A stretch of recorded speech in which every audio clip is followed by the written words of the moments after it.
So today we're going to be printing this.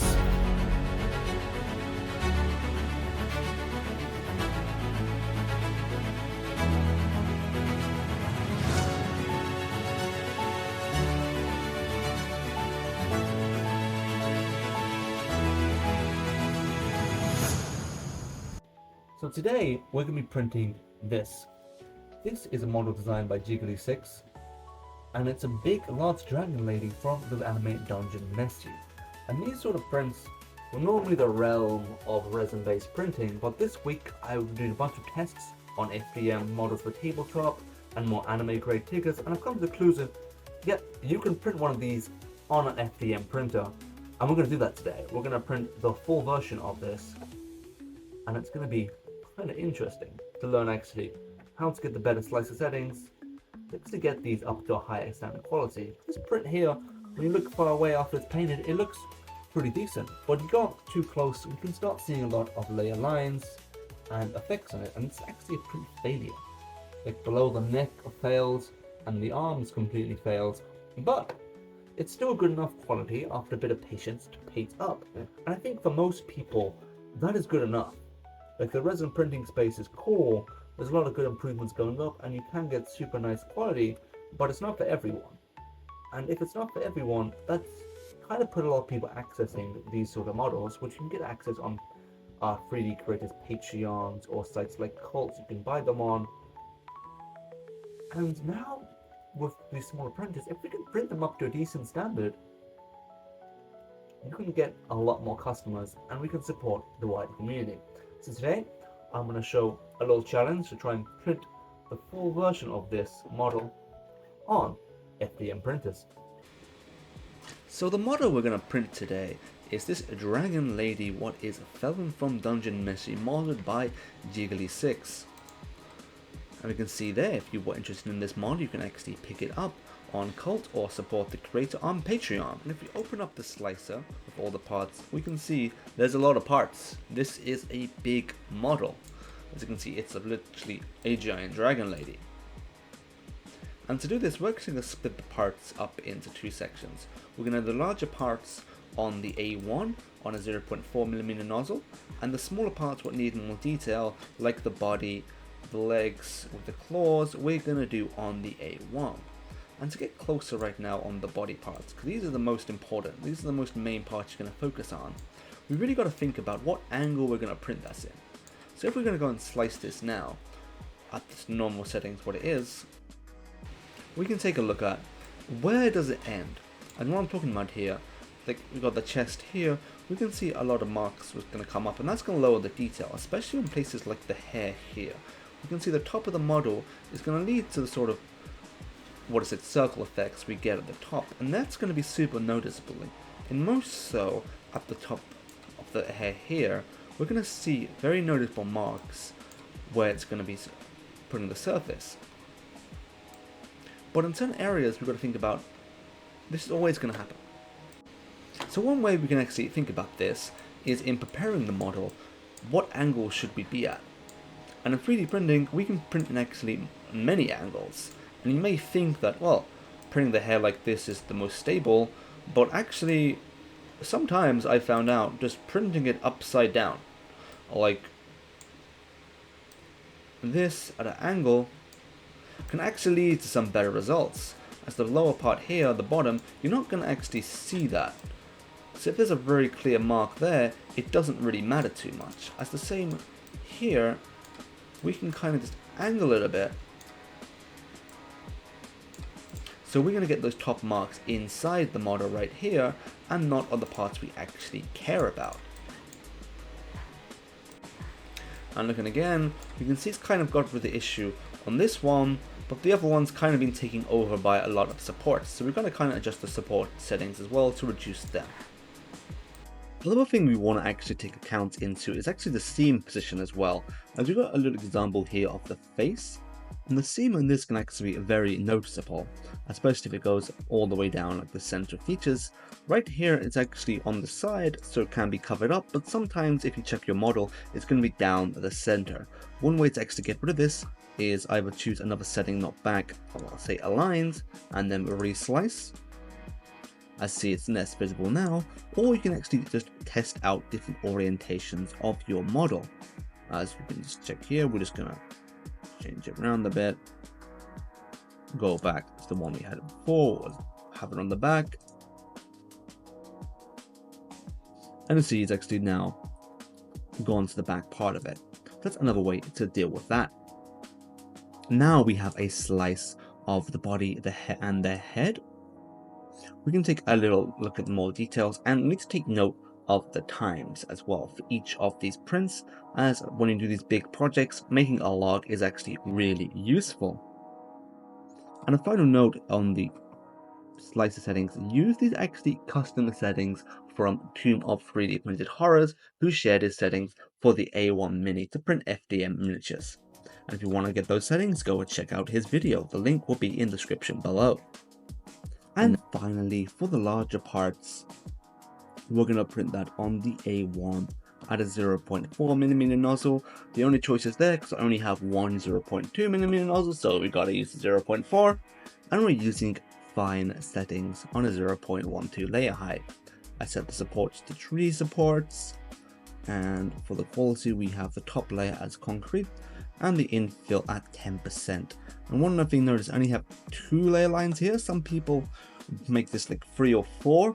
I went down to 2, really just to save print time, so you can get each one of these prints less than a day, or else these are going to be over 24 hours for the wings and some of the other parts, just to really save time.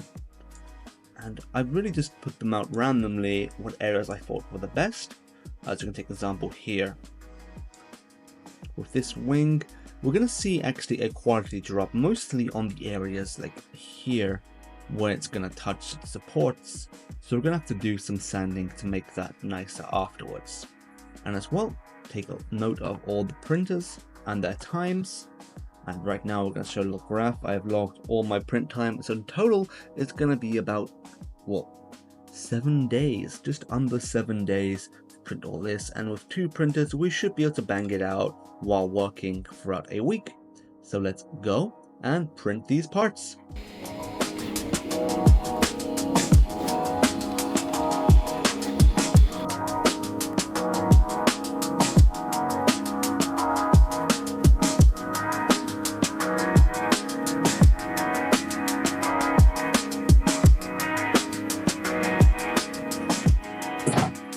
So it's done. It's been a week of printing non-stop on the A1 Mini and the A1, and it's finally here. Literally a chicken worth of prints. That is this model from Jigglystix. And when I started printing it, I didn't realize actually how much big this is. This is huge, this print, and putting it together is going to be a little bit of a task. So that's what we're going to tackle on now. But before that, we're going to talk about the quality of these prints. So I printed half of them on the A1 Mini with a 0.2mm nozzle, and those come out super fine quality. As we can just take here, you can see the breast one, it looks practically immaculate and really close to the resin. We can see some clear layer lines, especially if we do it on grey filament like this one.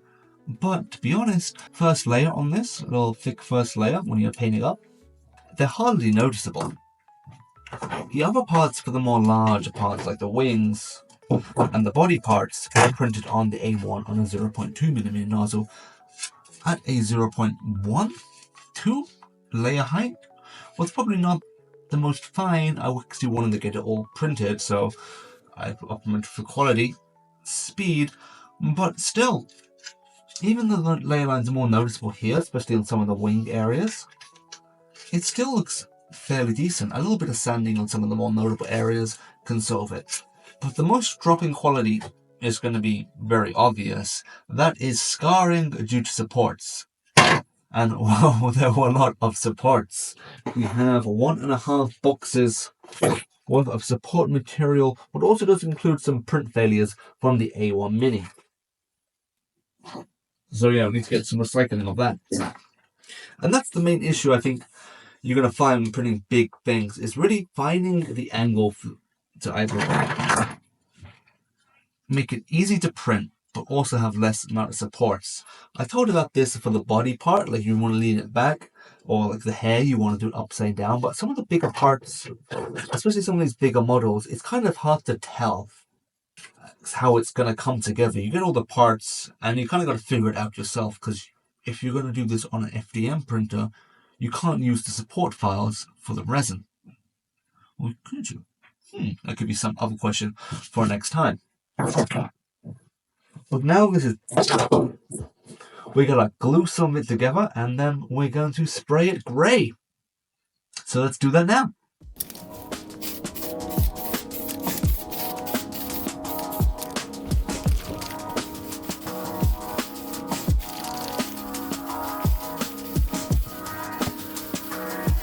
Understand the size of this. This is the one in the hand, the figure piece.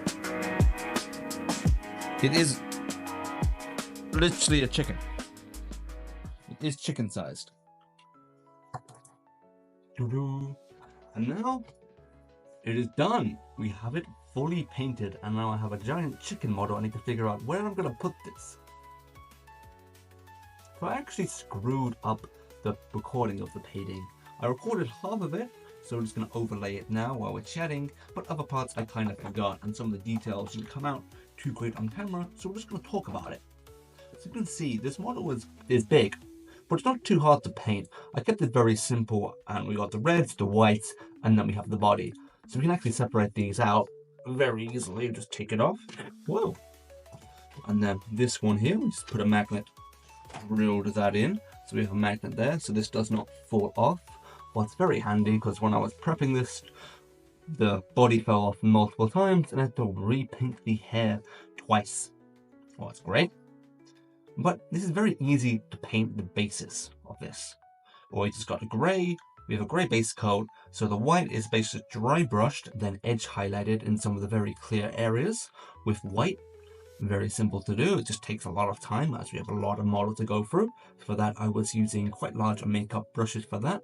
And then the base we have basically a grey and then red for the more dragony areas with the tail. And that again was just a red base coat. Then you want to go for like an orangey red, dry brush it over some of the scale regions, just to kind of get a different texture on there, and that came out quite nice. And for the body again, it's just keep it simple. Like, you don't want to complicate these models too much, as they're going to be display pieces. It's just doing a combination of two colors for the skin. What's actually come out really nice. Went for a very tanned base coat of barbarian flesh from the army painter, and then going for a very creamy white. We used Muddy Robe from the army painter, Mummy Robe from the army painter, and then doing a 50-50 mix of that on a wet palette, and just slowly adding it in and adding some more of the Muddy Robe in. It's kind of given some really nice skin texture. It's very realistic, and I think it's an anime style model. We don't want crazy tones like the one I previously did. As you can see, this one, the little test sample, that's got a very sort of distinct features of the body. You can see the very dark shadows, the high areas. For this one, I want it to be more subtle, a very more smoother skin tone, and I kind of captured that quite nicely. And I'm taking the learnings from the previous test. I've kind of improved the face a little bit more, added some more detail to the eyes, and the lips, which come up quite nice. I think that's also a good thing, like always print a few of the main parts, and just do test prints and then test paints. Always works quite nice. For the quality wise, like dry brushing has actually made certain layer lines be very visible. And for some people, that's a downside, but when you're looking further away, most of them you cannot notice. The ones you do notice are in certain areas what either have effects from the supports, some scarring from supports, or the top areas, but I kind of made these in areas that don't matter too much, so they are hard to notice. But some of them can be think for next time, kind of just think better ways to do this. But it's also, this is a massive model for the main area, like the body. For most of these anime figures, they're not as big, so it won't be as much a worry, but I think it comes out pretty good. I think this is like sort of a proof of concept print. It's kind of understand that you can print good grade anime figures from one of these FDM printers here with the A1 Mini. This kind of opens up a new door for me. For quite a long time I've wanted to print quite a lot of these resin grade figures you can get on cults or other websites. You can support really cool creators that way, And testing this now, I'm like, yeah, you can actually print them on these A1 series of printers. It's kind of getting more like, ooh, what can I print next? It's kind of exciting. So for the next sort of model I think I'm going to print, I think I want to go for more character models. Just very more standing, much more simpler, but stuff you can kind of print in like 1 or 2 days. As this one took literally the entire week, that's probably a bit too much. This project in general has taken like 3 weeks in all. Like just prepping it, printing it, painting it, and there's other stuff going in the way. So it takes a lot of time. And if you want to get more of these out and just enjoy the painting, some of the smaller FDM printers probably the better way to go if you just want to get training practice. But I think this has got some really good potential in actually open up a very big community of 3D printed models to the FDM community. So if you watched this video and enjoyed this and want to take on a challenge like print a large scale miniature on your tiny A1 mini, please let me know and tell me the results. And as always, thanks for watching.